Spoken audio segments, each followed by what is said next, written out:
சக்தி. கர்ம வினையை ஒட்டி பிறவிகளும் உடம்புகளும் கொடுக்கப்பட்டிருக்கின்றன. உயிர்கள் அச்சுமாறி பிறக்கின்றன. எல்லோருக்கும் மனித பிறவி கிடைப்பது நிச்சயம் அல்ல. மனிதனாக பிறந்தவன் மிகுதியான பாவம் செய்திருந்தால் விலங்காகவோ பறவையாகவோ தாவரமாகவோ பிறவி எடுப்பது உண்டு. நற்செயல்களை செய்பவன் சிறப்பான பிறவிகளை அடைகிறான்.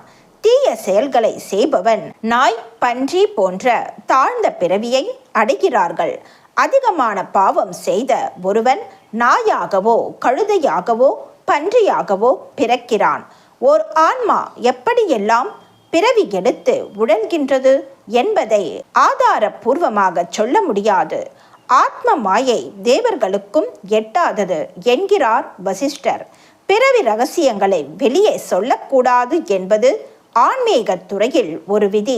இந்து மதம் ஒன்றுதான் ஊழ்வினை மறுபிறவி கோட்பாட்டை வலியுறுத்துகிறது. அவரவர் கர்ம வினைக்கு தக்கபடி ஓர் ஆன்மாவிற்கு தனுகரண புவன போகங்கள் படைக்கப்பட்டுள்ளன. அப்படி அமைக்கப்பட்ட புவனங்கள் 224 உண்டு என்கிறது சைவ சித்தாந்தம்.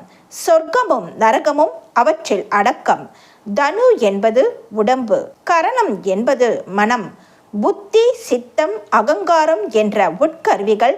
புவனங்கள் என்பது 224 உலகங்கள். போகங்கள் என்பது இன்ப துன்ப அனுபவங்கள். மரணத்தோடு வாழ்க்கை முடிந்து விடுவது இல்லை. ஆன்மாவின் பயணம் தொடர்கிறது. முக்தி அடையும் வரை அதன் பயணம் தொடர்கிறது. ஓம் சக்தி. அம்மாவிடம் வந்தும் கூட வேதனையை அனுபவிக்க வேண்டியிருக்கிறதே என்று நினைக்கிறீர்கள். உன் சுற்றுச்சூழலை கவனித்துப் பார். உண்மை விளங்கும். மனித இனத்தில் அசுத்தமும் துர்நாற்றமும் பெருகி வருகின்றன.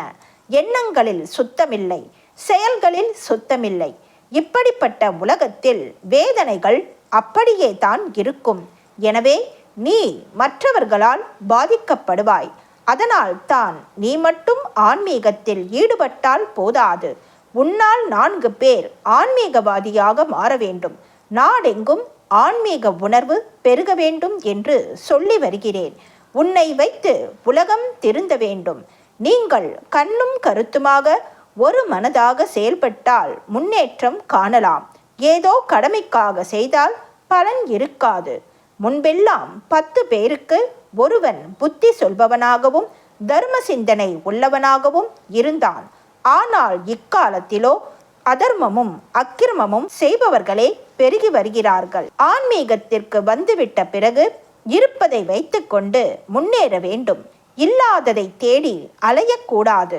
உங்களுக்கெல்லாம் ஆன்மீகத்தில் அதிகமான பிடிப்பு இருக்க வேண்டும். அந்த பிடி உடும்பு பிடியாக இருக்க வேண்டும். வாழ்க்கையில் இம்மியளவு ஆன்மீகத்தை விட்டு அகன்றாலும் சறுக்கி விடுவாய். அன்னையின் அருள் வாக்கு.